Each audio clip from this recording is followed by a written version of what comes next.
అందరికీ నమస్కారం. నేను మీ గోపాల్ అయ్యంగార్. 18వ తారీఖు మే నెల 2025 నుంచి 24వ తారీఖు మే నెల 2025 వరకు మేషం నుంచి మీనం వరకు రాశి ఫలాలు ఎలా ఉందో చూద్దాం. ఈ వారంలో అత్యంత గొప్ప విషయం అంటే 18వ తారీఖు నాడు రాహు వచ్చేసి కుంభరాశిలో, కేతు వచ్చి సింహరాశిలోకి ప్రవేశిస్తున్నారు. వీళ్ళు ఈ రాశుల్లో 18 నెలలు ప్రయాణం చేస్తారు. ఇది కూడా 12 రాశుల మీద ఎలాంటి ప్రభావం చూపిస్తుందో ఇవాళ చాలా గొప్పగా తెలుసుకుందాం. ఈ వార ఫలాలు మనకి ఆదివారం నుంచి శనివారం వరకు, ఉత్తరాషాఢ నక్షత్రం నుంచి రేవతి వరకు, షష్ఠీ తిథి నుంచి ద్వాదశి తిథి వరకు ఉంటుంది. మరి ఈ వారంలో చాలా గొప్ప విషయం ఏంటంటే వారాంతంలో చివరిలో బుధుడు మేషరాశి నుంచి వృషభ రాశిలోకి మారబోతున్నాడు అనమాట. ఈ పరిస్థితిని బట్టి మేషరాశిలో ఈ వారం అంతా బుధుడు సంచరిస్తున్నాడు. సూర్యుడు వృషభ రాశిలో, గురువు మిథున రాశిలో, కుజుడు కర్కాటక రాశిలో, కేతు సింహ రాశిలో, చంద్రుడు మకరం, కుంభం, మీనం రాశిలో, రాహు కుంభరాశిలో, శని శుక్ర గ్రహాలు మీనరాశిలో సంచరిస్తున్నాయి. దీన్ని బట్టి 12 రాశులకు ఎలా ఉందో తెలుసుకో. అలాగే ప్రతి రాశికి కూడా రాహు కేతు గ్రహం యొక్క మార్పు ఏమిటో ప్రత్యేకంగా తెలుసుకుందాం. ఈ వారంలో అత్యంత ముఖ్యమైన సమాచారం ఏమిటంటే పాకిస్తాన్కి ఇండియాకి ఎందుకు యుద్ధం వచ్చింది. ఇది చాలా గొప్ప విషయం. ప్రతి జాతకం మీద ఇంట్రెస్ట్ ఉన్న వాళ్ళు ఈ విషయం తెలుసుకోవాలి. గతంలో చంద్రుడు ఎప్పుడైతే రేవతి నక్షత్రం మీదకి వచ్చాడో అప్పుడు రాహుకేతు గ్రహాల మధ్య అన్ని గ్రహాలు కూడా ఉండిపోవటం ఆ రాశిలో అది ఏలిన మన కాలసర్ప దోషము అంటారు. కాలసర్ప దోషం అనేది చాలా డేంజర్ అన్నమాట. కాలసర్ప దోషం వల్ల ఈ యొక్క యుద్ధం అనేది ఒకటి కారణం వస్తుంది. రెండవది కుజుడు అంటే మేషరాశి అధిపతి కుజుడు ఎప్పుడైతే ఏళ్ళనాటి శనికి ప్రభావానికి గురవుతాడో, కుజుడు అంటే సైనికుడు అంటే యుద్ధం అన్నమాట, సైన్యంతో యుద్ధం అన్నమాట.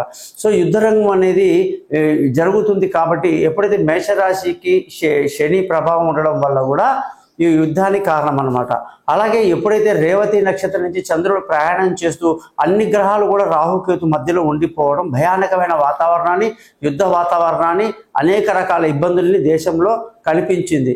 ఎప్పుడైతే చంద్రుడు కన్యారాశి దాటేసి అంటే ఏళ్ళనాటి కాలసర్ప దోషాన్ని దాటేసి తులారాశిలోకి రావటం వల్ల వాళ్ళే ఫోన్ చేసేసి మేము యుద్ధం విరమిస్తున్నాం, మాకు అక్కర్లేదు అని చెప్పడం అనేది కూడా ఈ యొక్క చంద్రుడి యొక్క మూమెంట్ అన్నమాట, కన్యా నుంచి తులాకి రావటం.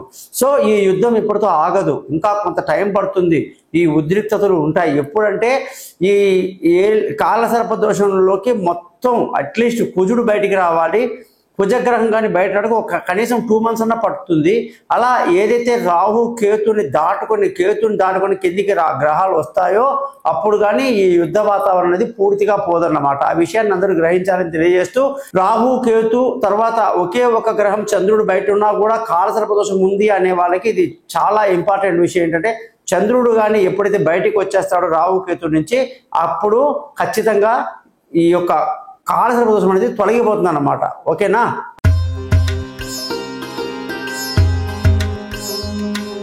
తులారాశి వాళ్ళందరికీ 18వ తారీఖు మే నుంచి 24వ తారీఖు మే వరకు వారఫలం ఎలా ఉందో చూద్దాం. తులారాశి వాళ్ళకి రాహుకేతు మార్పులు ఎలాంటి ఫలితాన్ని ఇస్తుందో కూడా చాలా ఇంపార్టెంట్ అన్నమాట.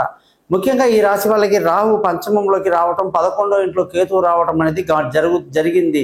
దీన్ని బట్టి పంచమ స్థానంలో రాహు ఉంటే మంచిదా కాదా అంటే అది కుంభరాశి అయింది కాబట్టి మంచిదే, మంచి స్థానమే. ఎందుకంటే రాహు అంటే ఎవరు? శని యొక్క ఛాయాగ్రహం.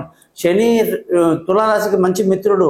ఆ ప్లేస్ని రాహు తీసుకున్నాడు అంతే, ఏమి ఇబ్బంది లేదు. చాలామంది ఏదో రాహు పంచమంలో వస్తే ఏదో అవుతుందని ఏమీ కాదు. స్పోర్ట్స్లో ఉన్న వాళ్ళు బాగా రాణిస్తారు, బాగా ఎంజాయ్ చేస్తారు, తెలివైన నిర్ణయాలు తీసుకుంటారు. అలాగే రాహు యొక్క స్థితి ఉండడం వల్ల సంతానం యొక్క డెవలప్మెంట్ అన్ని బాగుంటాయి, దూర ప్రయాణాలు కూడా అనుకూలంగా ఉంటుంది, నిర్ణయాలు కూడా తెలివిగానే తీసుకుంటారు, ఏమీ ఇబ్బంది లే. విలువైన వస్తువులు, వాహనాలు, భూములు అమ్మటం కొనటం కానీ కొంచెం శని 6వ ఇంట్లో ఉండి అక్కడ మంచి లాభాలే చేస్తాడు. పెద్ద నష్టం అనేది ఖచ్చితంగా మీకు ఉండదని చెప్పేసి నేను గ్యారంటీ ఇస్తాను. తల్లి ఆరోగ్యం పట్ల కొంచెం శ్రద్ధ వహిస్తే సరిపోతుంది. ఈ వారంలో శుక్రుడు ఉచ్చస్థితిలో ఉండడం వల్ల విందులు వినోదాల్లో పాల్గొనడము, సంతోషంగా ఆనందంగా గడపడము, ఆరోగ్యం పట్ల కొంచెం శ్రద్ధ వహిస్తే ఎంతైనా మంచిది. అయితే అష్టమ స్థితిలో నుంచి గురువు ఎప్పుడైతే పక్కకి వెళ్ళిపోయాడో చక్కటి ఆరోగ్యాన్ని కూడా మీరు కలిగి ఉంటారు. అనేక రకాలుగా బాగా ఉంది తులారాశి వాళ్ళందరికీ చాలా బాగా చెప్పొచ్చు. ముఖ్యంగా ధన ఆదాయం ఈ వారంలో చాలా బాగుంది. కుటుంబ సంతోషం చాలా బాగుంది. పిల్లల ఎదుగుదల, వాళ్ళ చదువులు అన్నీ చాలా అనుకూలంగా ఉన్నాయన్నమాట. అలాగే బంధువుల, స్నేహితుల సహాయ సహకారాలు, గతం కన్నా శత్రుత్వం తగ్గుతుంది, మిత్రత్వం పెరుగుతుంది, ధైర్యం పెరుగుతుంది. అనేక రకాలుగా మంచి మార్గంలోకి వెళ్తున్నారు. అన్నిగా చూసుకుంటే ముఖ్యంగా మనకి ఆరోగ్యపరమైన విషయాల్లో కొంచెం జాగ్రత్తలు తీసుకుంటే మనకి మరీ మంచిది. అలాగే శత్రువుల మీద కన్నేసి ఉంచడం కూడా మంచిదన్నమాట. అన్నిటికంటే ముఖ్యంగా భార్యాభర్తల మధ్య రిలేషన్షిప్ అనేది చూసుకుంటే చాలా చాలా బాగుంది. మంచి వివాహం కాని వాళ్ళకు వివాహం కుదరడం, దూరంగా ఉన్న వాళ్ళు కలుసుకోవడం లాంటివన్నీ కూడా మనకి ఈ వారంలో కనిపిస్తూ ఉంది. అలాగే దూరంగా ఉన్న భార్యాభర్తలు కలవడానికి, మధ్యవర్తిత్వం చేయడానికి కూడా అనేక రకాల శుభాలు జరుగుతాయి. అలాగే ప్రేమికులకు కూడా చాలా అనుకూలమైనటువంటి వాతావరణంలో తులారాశి వాళ్ళు బాగా ఎంజాయ్ చేస్తారని మనం క్లియర్గా చెప్పాలి. అన్ని రకాలుగా చూసుకుంటే పార్ట్నర్షిప్ వ్యాపారం కూడా ఈ రాశి వాళ్ళకి కలిసి వస్తుంది అని చెప్పొచ్చు. ముఖ్యంగా ఈ రాశి వాళ్ళకి అదృష్టంగానే చూసుకుంటే మంచి అదృష్టం ఉంది. తండ్రులు, మామలు, అత్తలు, మామలు, అందరి తల్లి, అన్ని చోట్ల నుంచి మనకు సపోర్ట్ బాగుంది. ధర్మ మార్గంలోకి వెళ్దాం, మంచి పనులు చేసుకుందాం, అందరి చేత శభాష్ అనిపించుకుందాం. ఇవన్నీ కూడా 11వ ఇంట్లో కేతువు రావడం వల్ల దేవుడి దర్శనాలు, ధర్మ చింతన, ఆధ్యాత్మిక చింతన అన్ని బాగా పెరిగి బ్రహ్మాండంగా ఉంటారన్నమాట ఈ రాశి వాళ్ళు.